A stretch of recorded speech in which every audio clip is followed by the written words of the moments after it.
Quando eu tenho que performar, quando eu tenho que ler um artigo, e aí daquele artigo eu vou extrair uma postagem ou um vídeo do YouTube, por exemplo. Então eu tenho que criar o roteiro. Eu vou para um outro desktop totalmente limpo. Nesse desktop só tem um navegador, não tem nem histórico, não tem nada. Eu abro exatamente aquilo que eu quero ver. O papel de parede é todo preto. E aí eu abro o Word, abro o que eu tenho que fazer e começo com menos extratores. Entendeu? Então, assim, tudo visualmente. A área de trabalho tem que estar limpa, a sua mesa tem que estar limpa também. Você tem que criar processos também, lembretes, né? Lembretes de, tal hora eu tenho que fazer tal atividade. Ou então, uma coisa que eu faço também, eu tenho... Minha agenda, cara, talvez não dê para focar aqui, mas eu vou mostrar aqui meu Google Agenda rapidamente. Isso aqui é meu Google Agenda, ó. Tem várias cores e coisas acontecendo, né? Quer que eu mostre aqui? Deixa eu ver se eu consigo mostrar pertinho. Não, vou só mostrar assim, não precisa botar muito foco, não. Mas, só para vocês entenderem, né? Tá tudo organizadinho porque, inclusive, eu tenho 2 vezes por mês eu faço backup do meu celular. Porque às vezes você fica baixando um monte de coisa e fica, por exemplo, assim, às vezes eu vejo uma coisa interessante na internet, eu faço uma print. E aí eu tenho uma pastinha que eu separo. Só que aí, tipo, um mês depois eu falei assim, aquela print que eu tirei, eu não separei onde eu queria, eu não fiz um artigo a partir daquela print interessante. Ou seja, eu tenho um momento da semana para parar e organizar as baguncinhas que eu fui deixando ao longo da semana. Então, assim, eu não estou prometendo, e ninguém pode prometer isso, acabar com a bagunça. Eu não acabei com a bagunça. Só que eu consegui fazer uma forma de estar sempre me corrigindo a rota. E o que você fala sobre TDAH... Hoje em dia, eu acho que cabe para todo mundo. Porque eu até brinquei tava pensando aqui. nisso. Nem eu tiro um monte de print também. E aí depois eu vejo e falo, putz, e eu fiquei mó tempo pensando que story eu ia fazer. Eu já tinha guardado várias coisas, mas nem lembro. Você salva. Aquele recurso de salvar do Instagram, quantos de vocês já olharam para ver? Não sabe nem onde é que fica isso. Você salva, não sabe nem onde é que eu olho, onde é que eu salvei o negócio. Eu salvo, aí eu olho e eu falo assim, nossa, nem vende mais o negócio. Que já eu tinha acabou. salvado, entendeu? Tipo assim, já era, perdi o negócio. Porque hoje a gente vive, e inclusive quem tá nas grandes cidades, né, do Brasil, a gente vive uma loucura que todo mundo me pergunta, será que eu tenho TDAH? Meus pacientes sempre perguntam, às vezes eu acho que eu tenho TDAH. E quando ele fala, quando descreve, eu penso, né, tipo, então eu acho que eu também tenho. Cara, porque não é só isso, é uma organização que você tem que fazer para essa vida maluca, que às vezes parece que você se desorganiza porque tem os distratores. Mas eu acho também que é excesso de atividade. Então, o que vai acontecendo ao longo da nossa vida é que a gente vai acumulando mais atividades para fazer. Dizer não. Então, assim, quando você é adolescente, você tem que dar conta da escola e, sei lá, da academia, se você frequentar uma academia, tiver um esporte, isso, né? Tal. E aí, quando você é adulto, você dá conta do estudo, do trabalho. O trabalho vai abrindo muitas coisas. E eu acho que você vai tendo excesso mesmo de atividade. Então, hoje, se me falha a memória, eu não sinto culpa. Porque eu penso, não é que meu HD não tá funcionando. Na verdade, o que tá acontecendo é que eu tô com excesso de informação. Então, se eu abrir muitas abas do meu navegador, eu vou ter um prejuízo com relação à lentificação. E a mesma coisa vai acontecer com o meu cérebro, né? Agora, indo para esse lado aí de loucura, qual foi a coisa mais bizarra que seu TDAH te fez fazer? Nossa, coisa bizarra, velho. Coisa bizarra... Do dia a dia, talvez? Bom, eu já fiquei na UNB, na época que eu estudava no UNB, esperei até esvaziar o estacionamento para saber onde eu tinha parado meu carro. E eu realmente fiquei lá até 3 horas. Mas assim, porque eu geralmente paro no mesmo lugar. Aí, assim, nesse dia eu não estava achando lugar nenhum no estacionamento. Aí o UNB é grande, que você tem um bloco, um setor aqui com estacionamento grande. Falei assim, gente, mas será que eu parei no outro? Porque estava sem vaga. Eu fui andando até o outro, assim, 500 metros, 1 quilômetro. Cheguei lá, não achei nada também no estacionamento, cheio de carro. Isso já era de noite. Então, eu esperei esvaziar o estacionamento todo para saber onde estava meu carro. E o pior, ele estava num lugar que eu já tinha procurado. Então, eu fui lá, procurei, não achei. Fui no outro estacionamento, não achei. Voltei, não achei de novo. Quando esvaziou, estava aqui, olha só. Entendeu? Então, você que está assistindo a gente, por favor, escreve aqui embaixo depois. Mesmo você que não tem TDAH, quantas vezes você ficou procurando seu carro no estacionamento? Porque uma vez eu parei na rua. Cara, eu tava na faculdade, fui fazer trabalho da faculdade. Deixei o carro, olhei, essa loja, fui pra casa da minha amiga. Cara, quem disse que eu sabia onde estava meu carro na rua? Nossa. Eu rodando assim, ó. Eu nunca vivi isso, não. Nossa. Não. Só no shopping. Algumas pessoas já me falaram que voltaram de ônibus. Foi de carro e voltou de ônibus. Mas porque esqueceu. Porque esqueceu que tinha ido de carro, entendeu? Sim.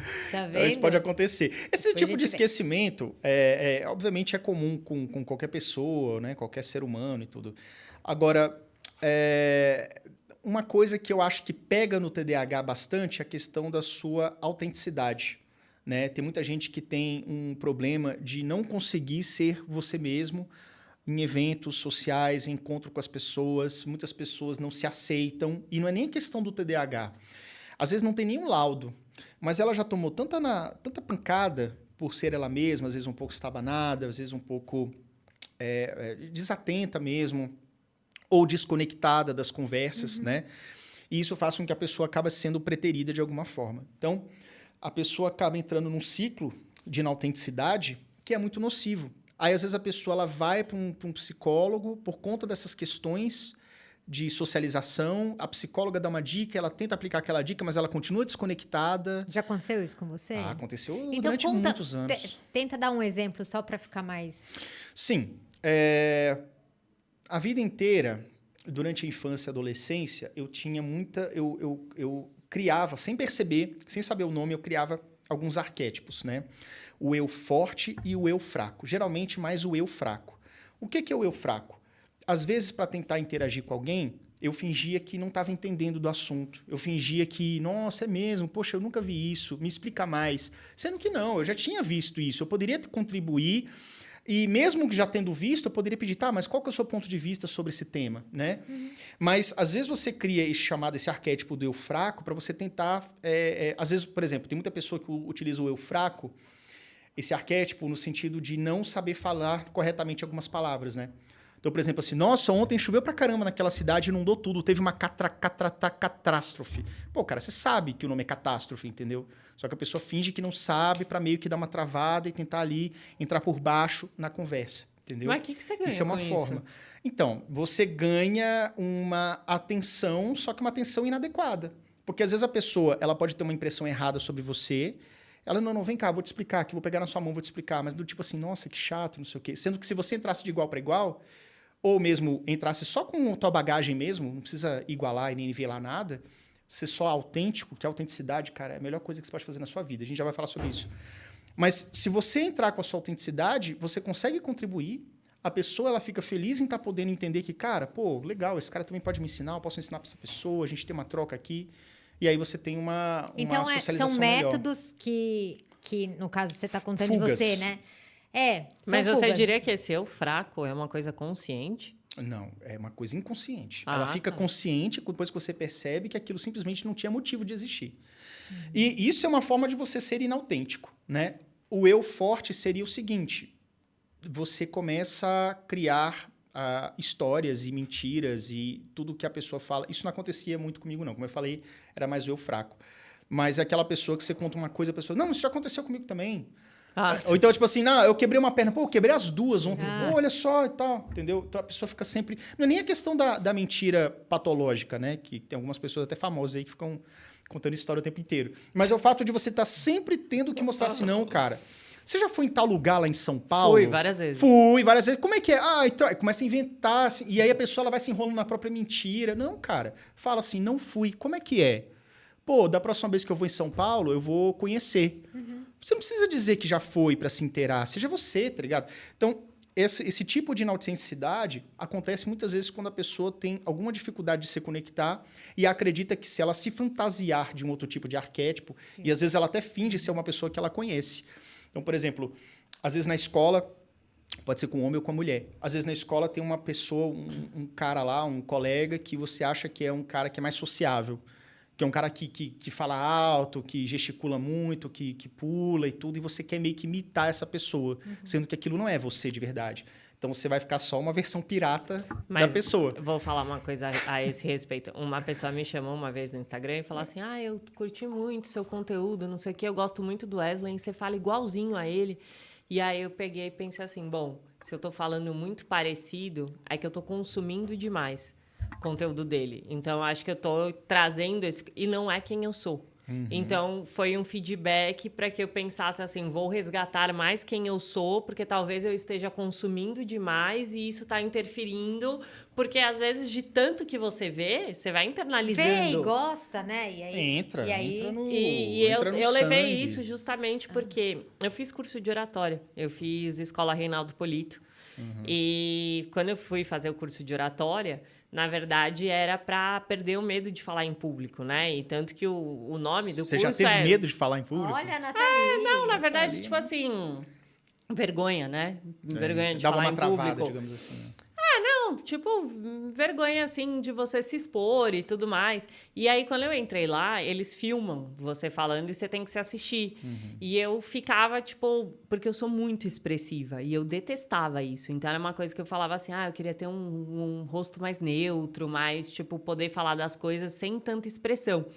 E aí, toda vez que ia pausando, porque a gente tinha que assistir entre todo mundo, e todo mundo ia comentando, não sei o que e tal. E aí eu falava, eu não gosto, que eu sou muito expressiva. Mas quando eu recebia as notas do pessoal, o que eu mais ganhava era em nota de expressão. Tipo, eu ganhava sempre 10. O pessoal sempre me dava 10. Sua, e você aí achava que era horrível. Defeito. E aí ele pegou e falou exatamente isso. O professor falou pra mim, ele falou assim, cara, a sua oratória é boa pelo seu nível de expressão. Porque você se entrega no negócio, você fala e você sente. E aí eu falei, e era um negócio que eu... E tem um monte de gente que não é expressiva, e aí fala, mas é porque a gente tem isso, né? Quero ser mais expressiva, quero ser menos expressiva. Eu queria ser mais neutro, sabe? Mas você sabe, com essa história dos meus vídeos junto com o Red Pill, veio muito homem no particular. Eu sou muito carinhoso, o que você acha disso? Você acha que eu deveria mudar? Tipo, cara, isso pode ser pode o ser seu ponto forte, um ponto né? forte, cara. Mas é uma tentativa de achar que tem um único padrão para seguir, né? Então, aquele seu amigo que vira pirueta na sala, chama atenção, todo mundo dá risada, você fica achando que ele que é o padrão de chamar atenção. E você quer imitar aquele padrão. Exatamente, tá tudo errado, cara. Porque às vezes a pessoa, ela pode, muitas vezes... Ela pode estar tentando chamar a atenção de uma forma que acha que todo mundo tá rindo, tá achando, que cara descoladão, mas isso aí pode até estar escondendo um problema familiar que ele tem, de repente, entende? E não que isso seja verdade, às vezes o cara é super felizão mesmo. E combina com ele. E combina com ele, não é ele, cara. Tem gente que, tipo assim, naturalmente é engraçada. É da pessoa. A pessoa tem um negócio que é dela e que ela faz piada. E você tem que aprender a admirar a qualidade do outro. Isso é uma coisa que, às vezes, a pessoa diz assim, poxa, eu queria ser tão engraçado quanto aquela pessoa. Não, cara, aquela pessoa é aquela pessoa. Você tem o seu jeito de ser agradável, né? Você acha tem outro ponto forte, outro ponto forte. Tem pessoas, por exemplo, você vê pessoas, vamos supor assim, acho que é o Mário Sérgio Cortella, que o cara, ele tem um jeitão de falar, todo trejeito, e ele é um cara bem sério, assim. Raramente a gente vê ele rindo muito. Ele conta um negócio mais com uma ironia mais séria, que você dá uma risada assim, que sacada legal. Entendeu? Então, é um cara que ele tem um jeito dele. Não vai ter outro imitando ele, entendeu? E é uma pessoa que faz muito sucesso. Aí você pega, por exemplo, o Leandro Carnal, que ele também tem uma outra forma de falar, também é mais sério, mais irônico, mas é outra pegada. Clóvis de Barros Filho também, que é também um outro cara da filosofia também, mas tem um jeito mais espalhafatoso. Então, assim, cada um tem a sua... são 3 pessoas que são muito poderosas na forma de você comunicar. Acho que peguei 3 exemplos bons aqui. E que cada um tem um jeito bastante particular. Então, você tem um jeito de ser, de agir, e que vai gerar os seus frutos. Então, se preocupe com os seus frutos. Mas você diria que tem um padrão? Que existe um jeito que, quando a gente olha para o digital, funciona mais? E se tem, o que você acha que funciona mais? Porque eu vou te falar pelo que eu vejo, tá? Tipo, minha opinião. Das coisas que eu sigo e não sei o quê. Eu acho que a gracinha funciona. Dancinha funciona? Eu não sei. Não sei. Depende do que Vocês nunca vão me ver fazendo dancinha. Hoje. Vai ser hoje. Que aqui é um podcast de psicóloga. É pra te tirar da sua zona de conforto, como diria o Simon. O Simon veio aqui e falou que elas me fazem fazer. Depois te mostro o vídeo dele dançando. Quero ver. E, sei lá, e beleza. O que você acha? Tipo, o Belo... Não, o Belo sempre chama, o Belo vende, não tem como. Tem pessoas que, cara, você fica analisando e fala assim, cara, imagina essa pessoa falando exatamente isso Mas não sendo uma mulher tão linda como ela, não ia vender 1/10, velho. Isso é a realidade dos fatos. Só que a gente não pode esquecer também... Mas por que a gente compra do bonito? Porque a gente quer se conectar de alguma forma com o que é belo, o que é belo você atrai. acha que você, tipo assim, você vai comprar o curso do bonito e aí, de algum jeito, você tá vinculado? Sim e não. Lógico, a beleza, ela também vê... é uma gratidão. Mas eu acho que tem uma coisa inconsciente de querer pouco aquilo lá. Sabe por que tem? Que ela falou, você acha que você fica mais bonito. Mas eu pensei que, no caso, seria tipo assim, eu sou um cara, eu compro de uma mulher bonita porque eu tenho uma chance maior de, tipo, conhecer ela e tal. Bom, cara, deve ter gente que faz isso. Tem gente que faz, mas não, isso é um pouco inconsciente. Porque, na verdade, é assim, você assiste... Vamos supor que tem uma pessoa muito bonita que tá no YouTube ou no Instagram e você acompanha, porque assim, nossa, eu nem escuto o que essa pessoa tá falando, eu só tô ali pela beleza dessa pessoa. E aí, sei lá, cara, aquela pessoa te traz tantas alegrias só de você estar presenciando aquele belo, que pra você é belo, beleza, é bem subjetivo, que, sei lá, cara, você compra pra meio que recompensar aquela felicidade de tá vendo aquela coisa. Isso acontece. Gratidão, sabe como? Né, Gratidão. Tá sabe como é que... Isso, num caso extremo, você já deve ter visto aquelas influencers. Isso rola mais na gringa, tá? Que tem umas pessoas de game. Isso aí é mais pra adolescente. Adolescente, assim, mais solto. O cara vai... A menina é uma jogadora, ela faz streamer, né? Então, tipo assim, tem ela no cantinho da tela, toda bonita, maquiadinha, e tem ela jogando um joguinho X que aparece, ocupa metade da tela, mais da metade da tela. E aí, cara, teve uma dessas gamers aí que ela pintava o cabelo de rosa, ela era toda bonita, assim, maquiada, assim, boneca, parecia uma boneca. E aí ela inventou de um dia fazer uma live tomando banho numa banheira de espuma, toda de biquíni, não estava nua, mas estava de biquíni, numa banheira de espuma lá. Com o celular ligado, fazendo live, né, tudo bom, respondendo pergunta. E no final da live falou assim, então, galera, é o seguinte, essa banheira aqui, eu vou pegar potinhos de 100 ml e vou botar a água dessa banheira e vou vender por $10 e mandar para você. $10, $50, $20. E ela vendeu todos os potinhos. Então ela ganhou, sei lá, quantos $1.000 vendendo água do banho. E a molecada comprou. Então você tá entendendo que, tipo assim... Mas é que ela se banhou lá, entendeu? E aí quando você tem um ídolo, cara... É que, tipo assim, é ridículo, mas assim... Você assiste Inteligência Limitada? Sim. E aí, no Inteligência, sempre convidado leva um presente. E eu assisti o Inteligência do Miguel. E aí o Miguel foi lá e levou um marca-texto que ele tava usando pra não sei o quê. E eu pensei assim, nossa, imagina ganhar um marca-texto dele. Nossa, eu ia mandar colocar num não sei o quê. Por quê, cara? Porque é um cara que eu admiro muito. Você admira. Então aquilo pra mim tem um valor que sobrepõe o capital, entende? Tudo bem. Assim, a água dela pra mim seria... Pra mim é uma merda. Vamos ver. Mas ela tem, mas tem quem compre, tá ligado? Exato. Tipo, pra mim é o microfone do John Lennon. Mas é tipo assim, eu penso assim, nossa, imagina, tipo assim, tá com a energia. Tá com a entendeu? Porra, cara. Eu não sei, será que tem gente que, sei lá, cheira aquela água, bebe aquela água? Imagina? Total. Deve ter. Mas você tá entendendo? Então, tipo assim, cada um, não, nesse nível é uma maneira de você eu guardaria encostar. Com carinho. Tipo é assim, uma gratidão. Essa caneta aqui, cara... significa muito pra mim, porque eu ganhei. Inclusive, essa daqui caneta... eu furtei, na verdade. Do Dr. João. Ó, e falar em presente, gente, eu ia trazer um presente pra vocês. Ia não, né? Que a gente ia mandar buscar. Eu cheguei aqui e falei, sabia que tava esquecendo alguma coisa. E deixei lá os presentinhos, tudo lá no hotel, mas depois eu vou trazer. Então, tem um valor, entendeu? Porque aí, tipo assim, me vende o livro que o Yuri te deu. Não vendo, sabe? Porque eu ganhei. Eu ganhei da mão dele, tá? Tipo assim, é um negócio tem que valor. Então, assim, às vezes o curso que a pessoa vende, ela tem uma gratidão do conteúdo que você já deu para aquela pessoa, né? Tipo assim, você dá um gratuito e a pessoa acaba comprando um curso que tem mais coisa ali. E também vem de beleza mesmo, cara. Puxa, você é tão bonita que eu vou comprar. Um cara bonitão, assim? Você acha que o que faz você vender é só beleza? Eu acho que eu me esforço muito. Tem mais de 1000 vídeos gratuitos no YouTube, então as pessoas acabam comprando por lá, porque eu tô lá vendendo as coisas lá, entendeu? Mas não te falam? Ai, oi. De vez em quando eu até falo, assim, mas não é o principal, não. Não é seu forte, não. O negócio é falar de TDAH, de dar valor ali e tudo, entendeu? Então vamos falar de relacionamento? Vamos lá. Né? Já que a gente tava puxando isso aí. TDAH e relacionamento tem características específicas diferentes? Tem, costuma ter. Eu já falei aqui a questão dos arquétipos, né? Então, a inautenticidade é uma coisa que ferra todo tipo de relacionamento que você possa ter. Mesmo o eu forte ou o eu fraco, Acredite, se você está inautêntico, se você está fingindo ser uma pessoa que você não é, você já está metade da perna no precipício, entendeu? Vai dar ruim.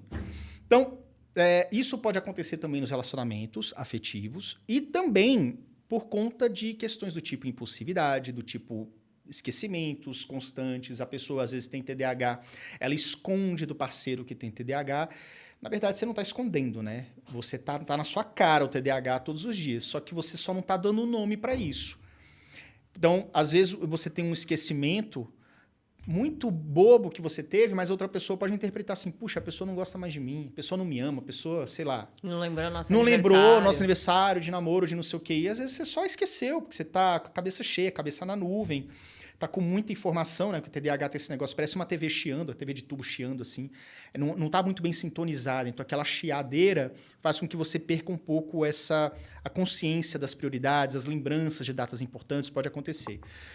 E se você não falar que você tem um problema que pode causar isso, é algo que pode realmente trazer essa questão para o teu relacionamento, você pode ter um problema da pessoa interpretar errado os sinais, né? Ou seja, aquilo que você está fazendo tem um nome, uma justificativa, um CID, alguma coisa assim, e isso poderia ajudar muito para que você pudesse ir melhorando a situação ao longo do tempo, né? Então, assim, a pessoa que está num relacionamento e que tem TDAH é uma pessoa que ela tem que estar sempre... se policiando, mas não para perder a sua autenticidade, mas entender assim, beleza, o que eu estou fazendo que não está dando certo nessa relação? Poxa, eu estou tendo muito esquecimento. Então, você coloca alguns lembretes. Eu gosto de usar a regra do amuleto. A regra do amuleto é sempre que você quer lembrar alguma coisa diferente, você muda um pouco o seu ambiente. Isso pode ser até uma pulseira, então, ou um barbante também. Isso eu costumo falar para algumas pessoas que estão sem um cordão, um penduricalho, mas às vezes você amarra um barbante no seu braço direito, você lembra que com esse barbante amarrado você vai ter que fazer alguma coisa na rua, não pode esquecer de tal coisa que é urgente para até amanhã, porque toda hora você vai estar lembrando daquilo, entendeu? Então você cria ferramentas para você estar sempre conectado com o tempo presente. Mas com relação a relacionamento, a psicoeducação e a psicoterapia, elas são fundamentais para que você se entenda e para que você consiga se conectar bem com a outra pessoa, né? Existe também o fato de que, às vezes, você pode não estar muito bem preparado para uma relação, né? As pessoas não estão satisfeitas com elas mesmas, né? Existe muita competição entre homem e mulher, geralmente em algum momento, assim, às vezes tem isso... Acontece em relações que já começam meio erradas, mas fica um querendo comparar o que o outro já fez, o que o outro tem de melhor. Existe esse tipo de competição também. Então, se você está numa situação que você não está bem resolvido consigo, foca primeiro na psicoterapia, vai se entender primeiro, vai dessensibilizando aos poucos, né? Tem muita gente que tem medo de se aproximar de você estar numa festa, você tem medo de falar com uma pessoa estranha, porque em outras situações você já foi rejeitado, você tem medo da rejeição, então você nem arrisca. É aquela pessoa que fica criando coragem a festa inteira para chegar, a pessoa vai embora, fala, pô, poderia ter feito. E a pessoa fica se remoendo depois, né? Então, assim, você tem vários estágios. Você tem a pessoa que tem dificuldade em iniciar uma relação, tem dificuldade em manter essa relação. Outra coisa comum com TDAH também é o fato de você não se dar muito bem com a questão da mesmice, com a repetição, né? Você tem que estar sempre trazendo a novidade de forma ativa para o seu relacionamento, que tem muita gente que, beleza, tem aquela fase da conquista, onde a dopamina está 1000, porque tudo é novidade, a gente trabalha muito bem com novidade, você está sempre interessado, você procura lembrar o nome da música que a pessoa gosta, sei lá, qual chocolate que a pessoa gosta de Majal Alpino, gosta de choquito, aí você traz o que a pessoa gosta, aí depois de um tempo, aquilo ali cai numa mesmice. Baixou a dopamina? Baixou a dopamina, assim, despencou, né? Porque TDAH não baixa a dopamina, despenca. É 8,800, não é nem 880. E aí você começa a murchar. E a pessoa não entende. Pô, parou de gostar de mim? O que está acontecendo? Né? E aí você tem que entender também que manter um relacionamento, você tendo TDAH, tem que ser uma coisa ativa. Você não pode simplesmente esperar, sentar no sofá. Não, daqui a pouco melhora. Melhora o caramba. Você tem que buscar ativamente formas de você estar se conectando com a pessoa. Trazer a novidade de forma ativa. comer uma comida diferente, inventar um... De novo, isso serve para todo mundo. Para todo mundo. Incrível. Porque assim, o TDAH, ele lida muito bem com essa questão da novidade, e isso faz com que você esteja sempre oxigenando. Porque se você não oxigenar, você perde totalmente o tesão, o interesse na pessoa, e aquilo desmorona, entendeu? Depois de um tempo. Então, TDAH, todo mundo reconhece como essa falta de atenção. Mas você disse uma outra característica que é a impulsividade. Você consegue visualizar em você essa impulsividade? Sim e não. Sim, porque ela está o tempo inteiro. Não porque eu tenho técnicas para fugir disso. Isso é treino também. Claro, gente, pessoas que têm TDAH não são nenhum alienígena. São pessoas de carne e osso, que têm defeitos e qualidades como qualquer pessoa, e tem que aprender a se conduzir, né? Então, qualquer tipo de conselho que eu esteja dando aqui serve para qualquer pessoa, mas em especial para pessoas com TDAH, porque isso existe mesmo, esse núcleo, né, que está ali no córtex pré-frontal, que faz parte do nosso controle inibitório, da nossa memória de trabalho, ou seja, tudo aquilo que você vai executar, ele passa por uma circuitaria que ali não está muito bem conectado. A gente tem questões estruturais diferentes mesmo em pessoas que são corretamente diagnosticadas com TDAH, tá? Que tem muito diagnóstico incorreto, que fazem com que você tenha um controle inibitório muito mais frágil. Então, você faz primeiro, depois você pensa. Fala primeiro, depois você pensa. Quando você é criança, adolescente, você vai pisando na bola ali o tempo inteiro, porque você ainda não está com esse freio muito bem regulado. Acontece que na fase adulta, pelo treino, você aprende a segurar um pouco até você ter certeza. Você segura a língua até você ter um pouco de certeza daquilo que você vai falar. Então, você começa um pouco a prever a sua impulsividade, o resultado daquilo que você vai falar. É só isso que eu comecei a fazer. Eu acho que a gente tem que criar um curso chamado TDAH para não TDAH. Boa! Não porque tem muita gente não TDAH que tá... Tudo que você ensinou, segura a boca na hora que você tiver com vontade de falar e pensa antes, né? Encontrar novidade sempre no relacionamento. Tudo. Vale para todo mundo. O próximo curso é TDAH para não TDAH. Já vou até anotar. Aqui. E tem uma linha tênue, tá? E junto com o Yuri. Você segurar... Vamos embora. E se você se segurar para falar algo, não significa que você tem que mudar aquilo que você vai falar. Exatamente. É uma questão de jeito, é uma questão de ajuste, adaptação. Lógico, você vai ser impulsivo, talvez um pouco mais que a média, mesmo com muito treino. E eu realmente sou assim, né? Porém... É feito de uma forma que eu consigo ter muito mais êxito no meu dia a dia, porque eu já entendi mais ou menos os caminhos que eu posso percorrer na hora de falar e de agir. Então, por exemplo, ser mais observador. Antigamente eu chegava na casa das pessoas, eu ia, falava, ria, abria a geladeira e pegava assim, nem... Tipo assim, outro dia eu tava... Isso tem 10 anos, nem tanto tempo assim. Eu tava na casa de uma visita de uma amiga do meu primo. E aí a gente tinha chegado da balada e tudo, a gente conversando, e aí ela tinha servido um lanche pra gente, e com um ketchup em cima da mesa, né? E aí, eu, do nada, eu comecei a criticar o ketchup, que era um ketchup bem baratinho. Falei assim, porra, cara, que massa, tipo, um ketchup mó vagabundo, mas eu gosto de ketchup vagabundo, que é muito gostoso. E colocava assim, e tipo, sem perceber, meu primo percebeu, falou assim, pô, velho, você tá meio que criticando, ela não tá gostando, ela não tá entendendo essa brincadeira, ela tá achando que você tá criticando, que ela comprou um ketchup mais barato e tal. Mas eu tenho esse negócio, eu vou no mercado, eu pego o biscoito nem tem mais de R$1, mas enfim, o mais baratinho que tem para provar. E eu achei interessante e comecei a falar assim, sem perceber que eu estava ofendendo a dona da casa que não me conhecia muito bem. Então, esse tipo de coisa, de observar mais e falar assim, pô, é prudente ou não é prudente? Mas mesmo assim eu quero comentar sobre o ketchup, assim, cara, olha esse ketchup, eu nunca provei, gostei bastante. Não precisa falar do preço. Olha, eu gostei bastante. O que você achou? Pergunta pra dona da casa, o que você achou e tal. Pô, achei mó bom. É um exemplo meio tolo, né? Não é tolo. Mas você tá entendendo? Mas é o que a gente você faz, ajusta... É o tal do falar sem pensar. Exatamente.